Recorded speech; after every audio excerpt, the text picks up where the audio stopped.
Bueno, muchas gracias, buenas tardes. Muchas gracias por este espacio, por la posibilidad de exponer aquí. Quiero referirme puntualmente al abordaje de la salud mental que hace el nuevo Código Civil. Cuando la Presidenta envió el proyecto de Código Civil a esta Cámara, dijo una frase, dijo casi textualmente: no podemos resolver los problemas del siglo XXI con textos del siglo XIX. Y efectivamente esto en el campo de la salud mental tiene una vigencia absoluta. En salud mental en Argentina, pero en la mayor parte del mundo también, no solamente las normas con las que se abordan los problemas de salud mental, sino también las instituciones, las prácticas, los prejuicios que sostienen todo eso, son, diría, del siglo XIX, del siglo XVIII y de mucho antes todavía. Hemos hecho algunos avances en Argentina, muy claramente a partir de la sanción de la Ley Nacional de Salud Mental, que la Presidenta promulgó hacia fines del 2010, pero también a partir de esa ley con una serie de políticas que se lleva adelante a través del Ministerio de Salud, a través del INADI, de la Secretaría de Derechos Humanos y de la creación por parte de la Presidenta de la Dirección Nacional de Salud Mental, que están permitiendo aplicar esta legislación y de a poco salir de un sistema vetusto, que es un sistema de encierro en instituciones manicomiales, pero también en instituciones como la incapacidad jurídica absoluta, y de a poco, progresivamente, ir incorporando a las personas con padecimientos mentales a la vida social plena. Creemos que el Código Civil, tal como está redactado, recoge en buena medida los avances que venimos haciendo, tanto en la legislación como en la práctica. Por ejemplo, reconociendo como principio general del abordaje estatal de la salud mental a la interdisciplina. Por ejemplo, rescatando la participación de los usuarios. El anterior Código Civil, para ponernos un poco en contexto, cuando se refería a la salud mental, hablaba de personas dementes, personas o dementes furiosos que no podían vivir en la comunidad porque se los consideraba peligrosos, y el sistema de atención en salud mental y el sistema judicial tenían que hacer el esfuerzo de demostrar lo contrario para que la persona pudiera vivir en la comunidad. Todo esto, este proyecto de Código Civil, afortunadamente lo anula, lo deja atrás.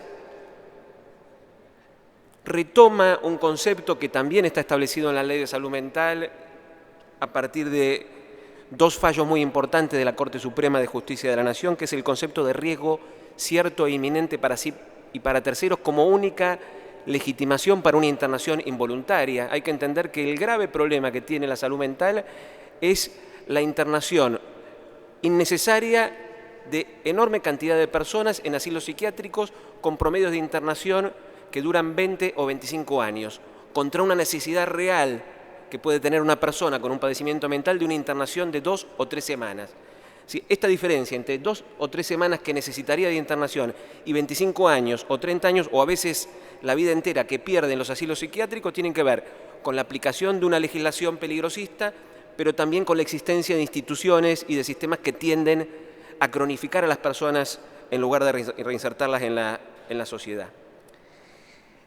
Entonces, en general, digamos que este código profundiza el proceso que inició Argentina y tiene algunos aspectos que nosotros nos gustaría que pudieran mejorarse.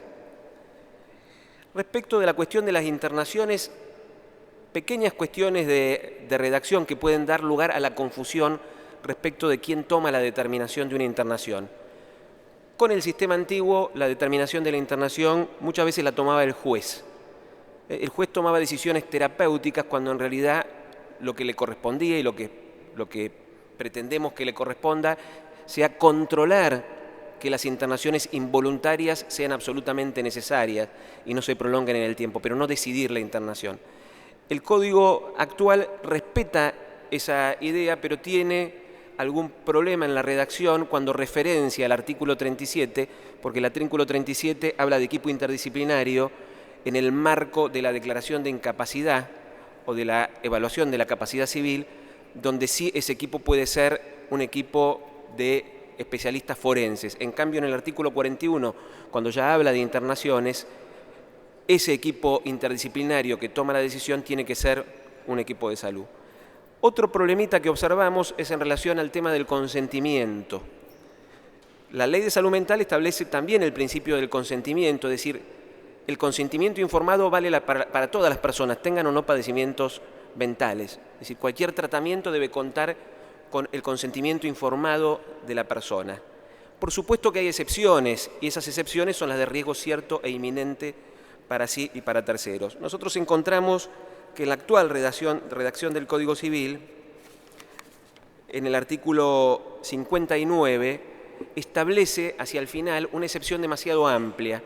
Dice algo así como la persona que no pudiere, por su situación de salud mental, prestar su consentimiento, lo hará su representante. Nos parece que esa es una excepción demasiado amplia, y el problema es que cuando uno hace una excepción demasiado amplia, termina siendo, en los hechos, termina funcionando como regla y no como excepción. Así que nos parece que ahí también podríamos mejorar la redacción de ese artículo. Y por último, lo que me parece que es lo más importante, que es la cuestión de la capacidad jurídica. Nosotros, cuando discutimos la Ley Nacional de Salud Mental, acordamos hacer las mínimas modificaciones posibles del Código Civil, porque en ese momento ya sabíamos que la intención de la Presidenta era hacer una reforma integral del Código Civil.